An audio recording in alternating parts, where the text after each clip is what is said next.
कृषक जी, मेरा सवाल आपसे यह है कि देखिए जो ईडी है उसकी जांच में कुछ बड़े बड़े फैक्ट्स रखे गए हैं, क्योंकि वहां पे रेटरिक नहीं चलता है। वहां पे मामला यह है कि इंडो स्पिरिट्स में अरुण पिल्लई के थ्रू स्टेक्स है, एक और शख्स का नाम है जिसके साथ मिलकर 65% स्टेक्स का आरोप है।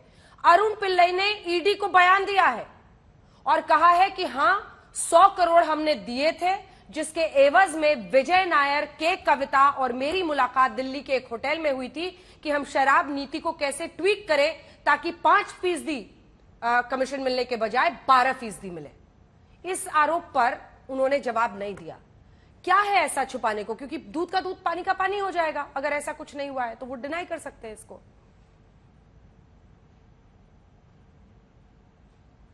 पर या जो लोग वो कारोबार कर रहे हैं उनके साथ कोई संबंध नहीं है, जब लेन देन ही नहीं है तो क्यों उसके बारे में एक्सप्लेनेशन? जब कविता जी ने स्पष्ट कर दिया, एक ही लाइन में आपको बता दिया कि कोई लेन देन नहीं है, उनके बिजनेस ट्रांजैक्शंस रहने दीजिए या वो पॉलिसी से रहने दीजिए, या जिस तरह से ईडी कह रहा है ना साउथ ग्रुप, हम अफेंड होते हैं। साउथ ग्रुप, ये क्या साउथ ग्रुप है?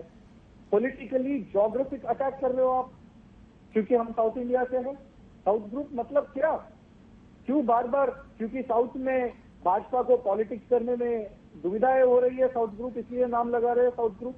तो हम कह रहे हैं, हम बिल्कुल, जब दिसंबर में सीबीआई यहाँ पे हैदराबाद को आया कि हमने कोऑपरेट किया, 11 तारीख को हम जा रहे हैं, हम कोऑपरेट कर रहे हैं। हम बीएल संतोष जी की तरह हमें सिक नहीं चाहिए, हम हाईकोर्ट जाके नोटिस लेंगे कि हमें कोई कार्रवाई नहीं चाहिए, हम ऐसा नहीं कर रहे। हम संपूर्ण सहयोग सारे इन्वेस्टिगेशन एजेंसीज को देंगे। पर जिस तरह से ये लोग कह रहे हैं कि आरोपी नहीं, आपने कहा अंजना जी, आपने टिप्पणी दी कि आरोपी कहिए, भ्रष्टाचारी मत कहिए। तो अगर ये लोग भ्रष्टाचारी कहेंगे तो कर्नाटक में जो 40% कमीशन ले रहे हैं उनको भी भ्रष्टाचारी कहिए ना। उनके ऊपर मेरी एक ही स्ट्रेट क्वेश्चन है अंजना जी, पूरे देश में ये लोग कह रहे हैं कि केसेस है, केसेस नहीं, एक भाजपा नेता का अरेस्ट बताइए। ईश्वरप्पा जी इस्तीफा देते पर उनके ऊपर कोई कार्रवाई नहीं होती है, उनके ऊपर कोई अरेस्ट नहीं होता है। ईश्वरप्पा जी याद है ना? ठीक है, जवाब लेते हैं गौरव जी से। ने राष्ट्रपति जी को लेटर लिखा, ईश्वरप्पा जी ने इस्तीफा दी। विरूपाक्षप्पा जी 2 दिन पहले हमने देखा कैसे बीजेपी नेतागण पूरे वेलकम कर रहे थे बीजेपी एमएलए को, उनके ऊपर कोई अरेस्ट नहीं होता। क्यों? चुनाव जब है तेलंगाना में तब क्यों यहाँ ये सब तमाशा कर रहे हैं? बिल्कुल पॉलिटिकल है, एब्सोल्युटली पॉलिटिकल है। जवाब दीजिए इसका, गौरव भाटिया जी, जवाब दीजिए। अंजना जी, देखिए मैं तो फिर दोहराऊंगा कविता जी को आज ये कह देना चाहिए था कि इंडो स्पिरिट कृष्ण जी आपका फोन कट गया है, उनका फोन, अच्छा फोन कट गया, फिर से रिकनेक्ट कराइए फोन उनका। हाँ गौरव जी बात पूरी कीजिए। हाँ अंजना जी, जब के कविता जी से आपने प्रश्न पूछा और पूरा देश उन्हें देख रहा था, आपने पूछा इंडो स्पिरिट से आपका कोई लेना देना है कि नहीं, उनको कह देना चाहिए था कोई लेना देना नहीं, मैं तो जानती भी नहीं, ना मैं शेयर होल्डर हूं ना मैं डायरेक्टर हूं। लेकिन उन्होंने नहीं कहा। एक बात तो प्रथम दृष्टया साबित हुई कि लेना देना तो है, तार तो जुड़े। और इन्होंने अभी एक बात पूछी, मैं इनसे कहना चाहता हूं, ये कोर्ट क्यों नहीं जा रहे अंजना जी, आपको मालूम है? क्योंकि टीवी चैनल पे बैठ के डिबेट करना एक बात होती है और कोर्ट में जाके जब हलफनामा देते हैं और सारे तथ्य रखने होते हैं, हाँ, वो अलग बात होती है। इसीलिए ये लोग कोर्ट नहीं जाएंगे, वरना राजनीतिक द्वेष एक कारण होता है कि कोर्ट हस्तक्षेप करके। अच्छा गौरव जी, एक सवाल तो सुनिए, वो कोर्ट जा रहे नहीं जा रहे वो तो खैर उनकी बात है और कोर्ट का उनको सामना करना ही पड़ेगा अगर एजेंसी जांच आगे ले जाती है। लेकिन ये संयोग है या प्रयोग है कि कल वो महिला आरक्षण बिल को लाने की मांग के साथ 17-18 विपक्षी पार्टियों के साथ जंतर मंतर पर प्रदर्शन करने वाली हैं और एक दिन पहले उन्हें कल के लिए ही बुलावा आ जाता है। तो इसकी वजह क्या है? मतलब ये क्या है, संयोग है, प्रयोग है? क्योंकि इसको शक्ति प्रदर्शन के रूप में देखा जा रहा है के कविता की तरफ से।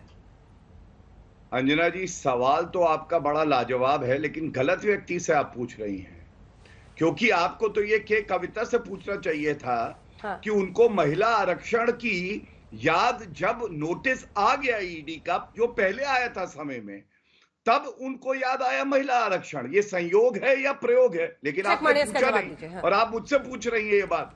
मैंने पूछा उनसे महिला कार्ड, नोटिस कब आया उन्हें? मैंने उनसे पूछा महिला कार्ड, जवाब दीजिए कृषक माने जी। ईडी का नोटिस तो कल परसों आया। ईडी का नोटिस कल परसों आया, प्रोग्राम का कॉल तो हमने बहुत दिन पहले ही दिया। 18 दल ज्वाइन होने वाले गौरव सर, 18 दल जो है 18। अब देखिए, आप तो गए अगस्त से ये कार्रवाई चला रहे हैं, अगस्त के बाद दिसंबर में आपका सीबीआई आया। क्या चाहते हैं आप कि राजनीति बंद करे, कोई कार्यक्रम ना करे और आपके ईडी आईटी सीबीआई का वेट करे? यही तो काम नहीं है ना हमारे लिए। अभी अदानी जी के पास तो नहीं भिजाते हैं, आपके कर्नाटक के नेता के पास नहीं भिजाते हैं, हमारे पास भिजाते हैं जब हमने प्रोग्राम 10 दिन पहले ही दिया। सारे लीडर्स के इन्विटेशन गए, सारे मीडिया चैनल्स को भी प्रेस मीट भी हो गए, उसके बाद 10 तारीख के पहले आप ईडी नोटिस बुलाते। ये क्रोनोलॉजी तो बहुत स्पष्ट हो रहा है। एक ही बात हम कह रहे हैं, हमारी गुजारिश है केसीआर जी से लड़ना है तो चुनावी तरीके में direct straight fight लड़िए Modi ji. क्यों ईडी आईटी सीबीआई को सामने लगा के लड़ा रहे हैं सर? जब लेन देन ही है, हम यहाँ तेलंगाना में सरकार में है, यहाँ छोड़ के क्यों हम वो दिल्ली की कोई पॉलिसी में क्यों रहेंगे? जो आप डाल रहे बिहार हो 100 करोड़ 12 लोग साउथ ग्रुप का 100 करोड़। अरे हम यहाँ पे सरकार में कैसे आरोप, वो भी पॉलिसी तो विड्रॉ हो गया। संजीव झा जी, जो पॉलिसी विड्रॉ हो गया अंजना जी। ये मामला देखिए कैसे आगे बढ़ रहा है और ये अरुण पिल्लाई तो बहुत करीबी बताया जा रहा है और ये तार अल्टीमेटली जुड़ रहा है वहीं पर आपकी सरकार से, और इसी वजह से ईडी के मामले में विजय नायर को अभी तक बेल नहीं मिली है, वो जेल में ही है और कांग्रेस भी कह रही है कि जांच हो। देखिए अंजना जी, इस तमाम डिबेट पे पिछले 6 महीने में हम लोग दर्जनों डिबेट कर चुके हैं कि आखिर भ्रष्टाचार क्या, इनकी एजेंसी क्या कर रही है। बात भ्रष्टाचार की है ही नहीं, ये पूरी की पूरी एक राजनीतिक हथियार बनाया जा रहा है और राजनीतिक हथियार के जरिए विपक्ष को दबाया जा रहा है। और मैं आपके जरिए पूरे देश की जनता को ये बताना भी चाहता हूँ, एक बात समझिए। तो रिजाइन क्यों कर दिया मनीष सिसोदिया ने? अंजना जी मुझे बोलने दीजिए ना, फिर काउंटर क्वेश्चन खूब कर लीजिएगा आप। दिल्ली के शिक्षा और स्वास्थ्य के मॉडल की चर्चा पूरे देश में हो रही है। इनको लगता है कि अगर ये शिक्षा और स्वास्थ्य का मॉडल चल गया तो पूरे देश में हमें चुनाव लड़ना मुश्किल हो जाएगा, जवाब देना मुश्किल है। फिर क्या किया?